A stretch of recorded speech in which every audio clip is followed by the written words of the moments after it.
মালদ্বীপে south Asian business excellence award পেলেন বাংলাদেশের সহ ৮ দেশের ৪০ গুণী ব্যক্তিত্ব। বৃহস্পতিবার রাজধানী মালের একটি কলেজ অডিটোরিয়ামে জমকালো অনুষ্ঠানে তাদের পুরস্কার দেওয়া হয়। এই পুরস্কার অর্জন দেশের সুনাম বৃদ্ধির পাশাপাশি এশিয়ার দেশগুলোর মধ্যে পারস্পরিক বন্ধনকে আরও সুদৃঢ় করবে বলে আশা সংশ্লিষ্টদের। খন্দকার ওমর ফারুকের তথ্য ছবিতে বিস্তারিত।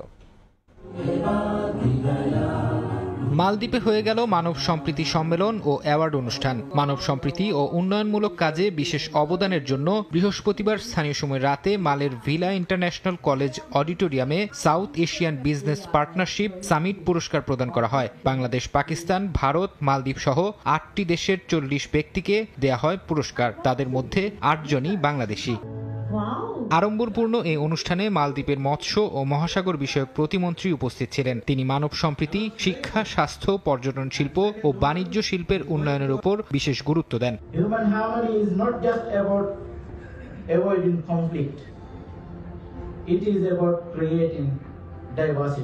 আন্তর্জাতিক ব্যবসা ও পর্যটন শিল্পকে আরও বেশি সমৃদ্ধ করতে এশিয়ার দেশগুলোর মধ্যে সহজ ভিসা নীতি প্রণয়নের প্রয়োজনীয়তার কথা উল্লেখ করেন আয়োজকরা।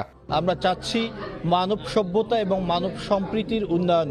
এটার উন্নয়ন হলে শিল্প, সাহিত্য এবং বাণিজ্যিক সেক্টরে আমরা উন্নয়ন বা সাফল্য শিখরে পৌঁছতে পারবো। এশিয়ার এই মর্যাদাপূর্ণ স্বীকৃতি পেয়ে উচ্ছ্বাস প্রকাশ করেন পুরস্কার প্রাপ্তরা। আমি এবং মোশাররফ ভাই দুজনে অ্যাওয়ার্ডে ভূষিত পেয়েছি, এতে আমরা অত্যন্ত আনন্দিত।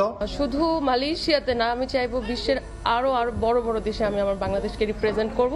যে হিউম্যান হারমোনি অ্যাওয়ার্ড 2025 আমাকে মনোনীত করে, আমাকে এই সম্মাননা স্মারকটা আমার হাতে পৌঁছে দেওয়ার জন্য, এবং সেই হিসেবে আমি বাংলাদেশি নাগরিক হিসেবে, বাংলাদেশি চিকিৎসক হিসেবে অত্যন্ত আনন্দিত। বিদেশের মাটিতে এই পুরস্কার অর্জন দেশের সুনাম বৃদ্ধির পাশাপাশি এশিয়ার দেশগুলোর মধ্যেও পারস্পরিক বন্ধনকে আরও সুদৃঢ় করবে বলে আশা সংশ্লিষ্টদের। সময় সংবাদ, মালদ্বীপ।